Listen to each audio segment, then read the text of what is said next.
This is Shoaib of grade 9 Allied Public School. I am doing an experimental research with circuits using batteries of voltage 8 of batteries 9, 18, 27 and 36 respectively. The topic of mine is that effect of electric field on seed germination and growth parameters of chickpea, which is also called Caesar aritinum. Here what I like to highlight as an importance is that this is a sustainable farming where we can harness the energy only from earth and to increase the crop yields and reduce the need for fertilizers, manure and other chemicals, etc.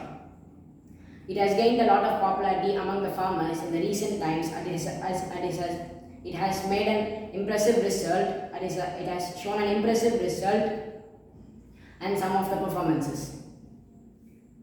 The next is a problem. There's always a problem which arises from a new research. So what I'd like to say about here is something that a problem could cause for the defeat of this method. A new theoretical approach of water from the uptaking or incoming which will destabilize and balance and replace this method. Next is the hypothesis. Effect of electric field on growth parameters of chickpea Caesar aritinum. Dependent variable. Plant's height influenced by voltage 9, 18, 27 and 36 respectively. The next is root length, number of leaves, number of flowers. We couldn't bloom the flowers as it would take a duration of 50 to 60 days.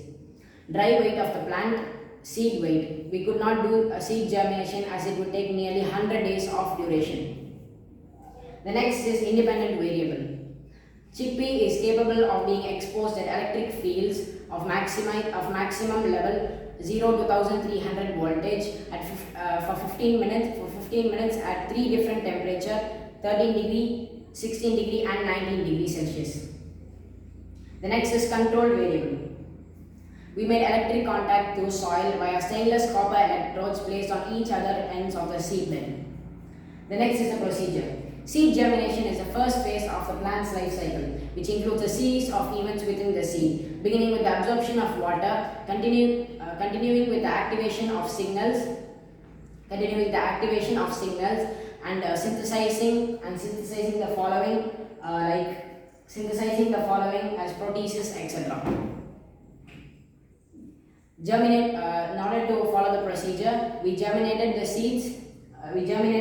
chickpea seeds a month before the last frost. Then next, we had soaked the dry chickpea seeds for about 8 hours in cold water.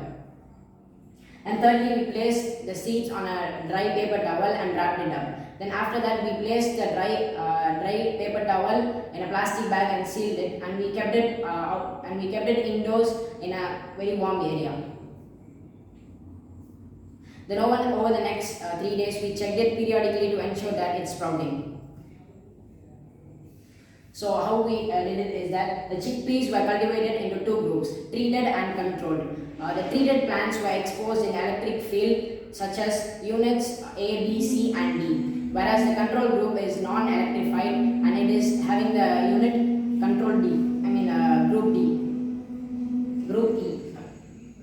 And at last, the duration of our exposure of this project was for 37 days every 24 hours. But the actual project for the seed germination would take for 130 days approximately. Then we have to go to the results. Here we see it's a table 1 which tells us about the chemical and physical properties of soil.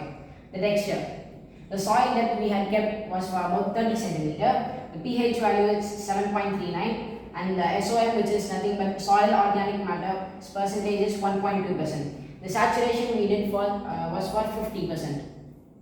The next, table 2, seed germination and voltage supply to the units. So as we did not do any seed germination, we did not calculate it. These are the 5 groups, A, B, C, D and E. One is control group, which means it is non-electrified. These are the treatments we use.